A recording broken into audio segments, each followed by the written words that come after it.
tema de esta mañana lleva como título Las 11 virtudes cristianas. Cuando me estuve preparando para ver qué tema podría traer a la iglesia de Dios, yo decía, wow, todo el mundo está en el campamento. Yo creo que van a haber solo 15 personas.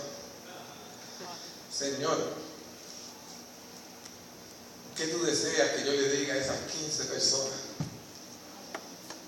Y al transcurrir las semanas, yo decía, ¿por qué voy a hacer un tema amenas si las 15 personas que vienen merecen también escuchar un tema espectacular? Porque todo lo que viene de Jesucristo es un mensaje espectacular que puede cambiar la vida de cualquier persona. Y dije, Señor, ayúdame a prepararme. ¿Qué tú deseas que yo le comparta a esta, tu iglesia? Y mientras estaba estudiando una de las matutinas, hubo una de los días que impactó mi mente. Y en forma así resumen, quiero hacerle la misma pregunta que me cautivó. Imagínense que a ustedes le dijeran que Dios viene mañana, o le dan la alternativa de que Dios viene en 10 años. Los preparativos de cuando Jesús viene para mañana son los mismos que vamos a hacer para cuando Dios venga en 10 años. ¿Sí o no? O si cuando Dios venga en 10 años vamos a esperar que se estén acercando los 10 años para comenzar a prepararnos. ¿Cuándo nosotros comenzamos a prepararnos para recibir a nuestro Creador? Mientras leía la matutina, decían que el hecho de que nosotros los cristianos nos hemos estado olvidando de que Jesucristo vuelve, es por eso que estamos cediendo a ciertos tipos de pecados. Porque si nosotros continuamos pensando de que Jesucristo viene hoy, vamos a estar como en la expectativa de que no quiero pecar, que Dios no me coja como en el pecado. Pero como ya pensamos, Jesucristo no viene tal vez dentro de un año o dos, nos damos la libertad de hacer ciertas cosas que no haríamos si estuviéramos pensando que Jesús viene hoy. Cuando escuché esta matutina, yo decía, wow, interesante cómo es el ser humano. Todo lo deja para lo último, para prepararse. Cuando uno se va de viaje, tú me ves un mes antes sacando la maleta y mi esposa, ay, Edwin, déjate de cosas. Y ya yo buscando aquí porque tengo la tendencia de que siempre algo se me queda. Y mi esposa solo espera el día antes, pum, y ya empacó y ella tiene la dicha. Pero no todos tenemos la dicha de que podemos prepararnos como rápido. Y es por eso que no podemos estar desapercibidos, queridos. Se cuenta la historia de un pastor que estaba en la ciudad de Nueva York un domingo en la mañana. Quería tomar el tren para ir a la ciudad. Me imagino que estaba por acá, por Long Island. Y este pastor nos cuenta que se consigue con un joven en las vías del tren y le dice al pastor, él no sabía que era pastor, pero le dice al hombre, se le acerca y le dice, ¿usted me podría hacer un favor? Y le dice, bueno, si está a mi alcance, claro que sí, ¿cómo no? ¿En qué puedo servirle? El joven dice, cuando usted vea que el tren esté acercándose a nuestro destino, ¿usted me podría empujar a las vías del tren? Yo deseo morirme, pero no tengo el valor para hacerlo. Y yo le estoy dando el permiso a usted para que usted me empuje. Entonces quedó alarmado y decía, yo no puedo hacerle este favor a usted. Entonces el pastor le dijo, ¿qué está pasando contigo? Y él dice, mi vida no tiene sentido, no tiene valor. Yo he estado desperdiciando mi juventud y pienso que ya es tiempo de acabar con esta vida sin sentido. El pastor se sentó a la banca con el joven, todavía no había llegado el tren. Y el pastor le dijo, ¿sabes qué? Hace 10 años atrás, yo estuve en estas mismas vías del tren con ese mismo pensamiento que tú tenías. Yo quería saltar el tren y morirme. y no lo hice porque no tuve el valor. El mismo sentimiento que tú tienes ahora, joven. ¿Sabes qué? Vine la semana después y como sabía que no podía tirarme el tren, esta vez compré una pistola. Y yo también quise acabar con mi vida, le dijo el pastor. Pero en ese preciso momento, cuando yo iba a jalar el gatillo, Jesucristo se me presentó. Y me dijo que lo único que yo necesitaba en mi vida para que todo comenzara a tener sentido era si yo lo aceptaba como mi Salvador. Desde ese momento yo acepté a Jesucristo y hoy en día soy un pastor de la Iglesia Adventista. Todo en mi vida tiene ahora sentido, tiene un valor. El Señor volvió el gozo a mi vida. Y ese gozo Jesucristo puede dártelo. Y él decía, ¿y tú crees que ahora que yo he planeado quitarme la vida, el Señor aún así puede darme la oportunidad de ser salvo? Y el pastor dijo, sí. Lo único que tienes que ir es a la iglesia más cercana que haya, congregarte y aceptar a Jesucristo como tu Salvador. Y de ahí en adelante caminar la vida cristiana. Cuando llegó el tren, en ese preciso momento, el pastor no sabía cuál iba a ser la reacción del joven, porque este joven llevaba planeando esto. Para su sorpresa, el joven se montó con el pastor en el tren, oraron y desde ese día la vida de ese joven cambió. Amén. Querido del cielo,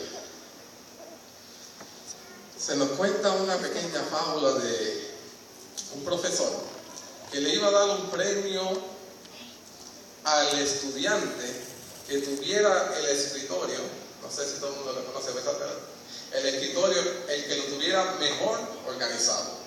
Cuando el profesor regresara, el que tuviera el escritorio mejor organizado se iba a llevar un premio. Viene esta niñita, que lo que tiene son unos 9 años, dice, yo soy la que me voy a llevar el premio. Y vienen los estudiantes, la miran y dicen, pues si tú eres la más desorganizada, mira tu escritorio, hasta la manzana ya está cogiendo gusana. ¿Cómo tú, que eres la más desorganizada, te vas a proponer a recibir el premio? Gracias.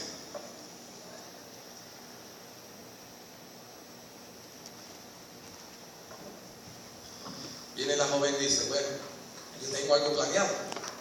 Yo lo que voy a hacerle es, al finalizar la clase, yo voy a recoger mi escritorio para que cuando el profesor venga en la mañana del siguiente día, ¡pum!, el escritorio ya va a estar listo.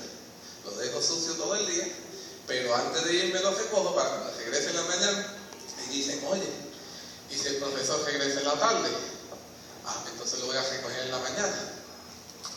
Y si el profesor decide regresar un lunes, entonces en el fin de semana yo voy a hacer los preparativos.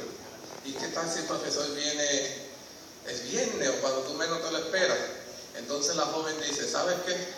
Lo que voy a hacer es, de ahora en adelante, voy a mantener mi escritorio limpio para que no importa cuando el profesor regrese, mi escritorio está listo, limpio, y así poder recibir ¿qué?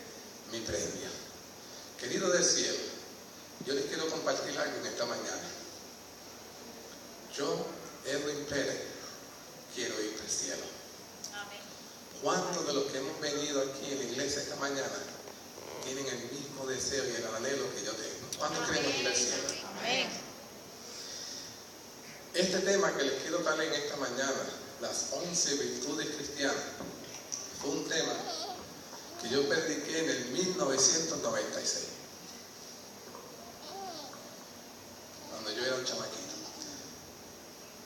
Los tiempos allá del 96, ya han pasado 14 de que quedamos en esta mañana. Ya han pasado 14 años desde que yo traje ese tema a la iglesia de Percha en San Sebastián, Puerto Rico. Y fue en el primer año cuando el Señor me llamó para que yo pudiera trabajar para su iglesia como anciano. ¿Cuál es el salmo más conocido en la Biblia? ¿El salmo qué? 23. ¿No hay duda de eso? Y el segundo salmo más estudiado, que vamos a aceptarlo, no, es el salmo número 15. Y es un salmo que es de suma importancia, es decir, quizás sea el más conocido y ha sido el más apreciado de los salmos. Al salmo 15 se le le llama el Salmo del buen ciudadano y el caballero de Dios. Este salmo contiene la descripción más completa del hombre ideal que puede hallarse en el santuario o en el santuario celestial. En este salmo nos describe eso. No sé cuántos de nosotros tengamos conocimiento de lo que es el Talmud. Se dice que los 613 preceptos que se escribieron en el Torá se encuentran resumidos en estos 11 preceptos que vamos a estudiar en esta mañana. En estos 11 virtudes vamos a resumir lo que estas personas escribieron en 613 preceptos. Interesante, querido. ¿Quién vivirá con Dios? ¿Quién vivirá con Dios? El Salmo comienza con la presentación de Dios como el anfitrión. Dios se encuentra como el anfitrión y en la palabra de Dios dice qué clase de huéspedes desea Él tener en su casa. En mi casa, yo tengo ciertas reglas de quiénes pueden entrar y salir a mi casa, a quienes yo deseo, qué tipo de personas yo anhelo que puedan compartir en mi casa. Y me imagino que cada quien en su hogar tiene las mismas características. Ustedes no pueden dejar que cualquier persona entre o salga de su casa, o haga y deshaga lo que le dé la gana, porque es su hogar.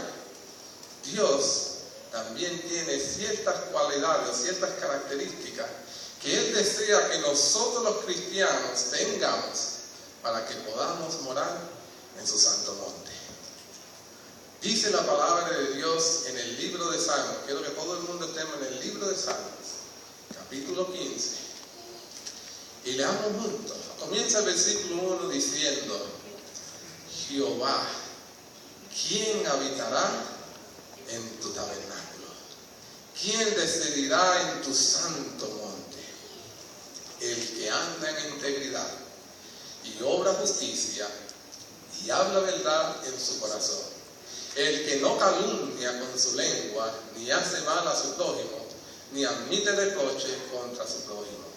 Aquel a cuyos ojos es menospreciado el vil, mas honra a los que temen a Jehová.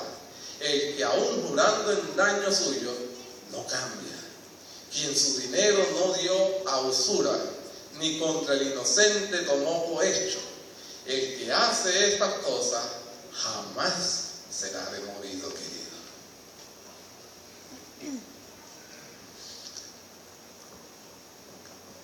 ¿Qué clase de huéspedes desea Jesús tener en su casa? Esta pregunta se responde presentando las 11 características o virtudes cristianas que debiéramos tener tú y yo. Si hay visita en medio nuestro, déjenme decirle que este sermón no es solo para los adventistas, porque las visitas también deseamos ir ¿a dónde? Al reino de Dios. Y seamos cristianos o no, si no tenemos estas características que Dios ha establecido, no vamos a ir, querido. Es por eso que esta mañana es importante que prestemos atención. Estas características las encontramos dispersas también. Esto que leímos en el Salmo 15, las encontramos dispersas en otros pasajes de la Biblia. En Salmos capítulo 24, versículos 3 al 4, dice la palabra de Dios: ¿quién subirá al monte de Jehová? ¿Y quién estará en su lugar santo? El limpio de manos y puro de corazón, el que no ha elevado su alma a la vanidad, ni jurado con engaños. Isaías capítulo 33, versículo del 13 al 16, dice igualmente lo mismo. Isaías 33 del 13 al 16 dice: oíd lo que estáis lejos, lo que he hecho, y vosotros los que estáis cerca, conoced mi poder. Los pecadores se asombran en Sión, espanto sorprendió a los hipócritas. ¿Quién de nosotros morará con el fuego consumidor? ¿Quién de nosotros habitará con las llamas eternas? El que camina en justicia y habla lo recto, el que aborrece la ganancia de violencia, el que sacude sus manos por no recibir cohecho, el que tapa su oído para no oír propuestas sanguinarias, el que cierra sus ojos para no ver cosas malas. Este habitará en las alturas, fortaleza de roca será su lugar de refugio, se le dará su pan y sus aguas serán seguras. Gloria a Dios. Dice Zacarías capítulo 8, versículos 16 al 17. Zacarías capítulo 8, versículos 16 al 17 dice: estas son las cosas que habéis de hacer. Hablad verdad cada cual con su prójimo. Juzgad con verdad y juicio de paz en vuestras puertas. Y ninguno de vosotros piense mal en su corazón contra su prójimo, ni améis juramentos falsos, porque todas estas son cosas que aborrezco, dice Jehová. Volvamos al Salmo capítulo 15. Salmos capítulo 15, querido.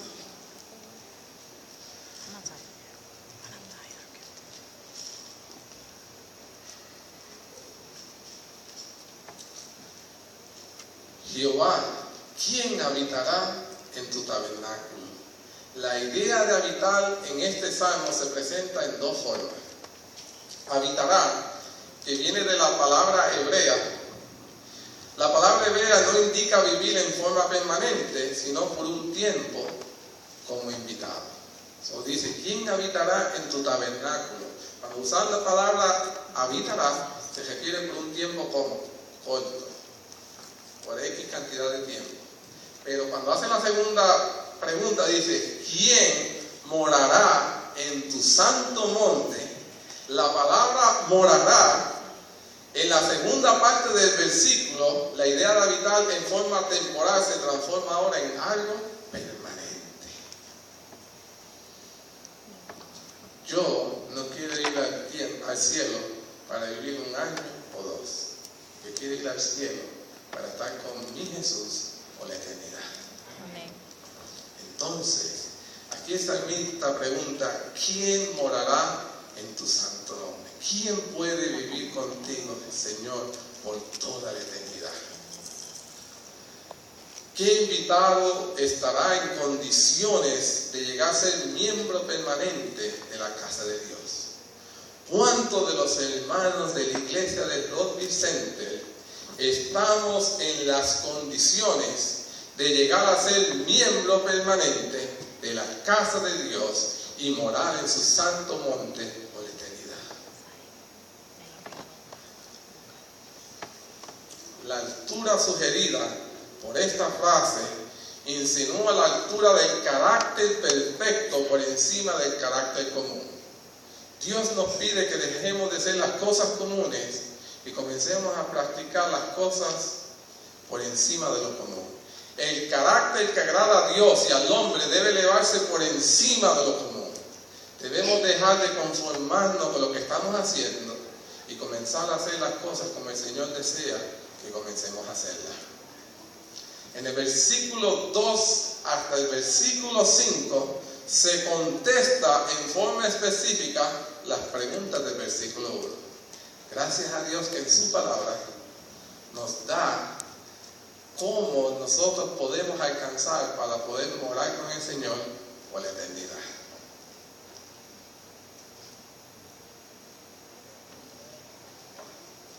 En este salmo, cuando comenzamos a leerlo, primero se dan las respuestas positivas y luego las negativas. Se cuenta la leyenda del filósofo Diógenes, que una vez escribió: se dice que andaba a plena luz del día con una lámpara encendida en busca de un hombre honrado. ¿Cuántos hombres y mujeres honrados habemos en el mundo? Si Dios mirara hoy al planeta Tierra, ¿hallará alguien honrado? Que vivamos la plenitud de la honradez.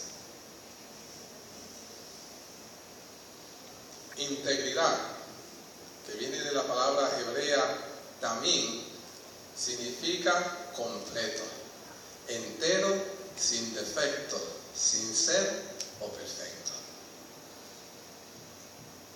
Génesis, busquemos en nuestra Biblia en Génesis, el capítulo 17, el versículo 1.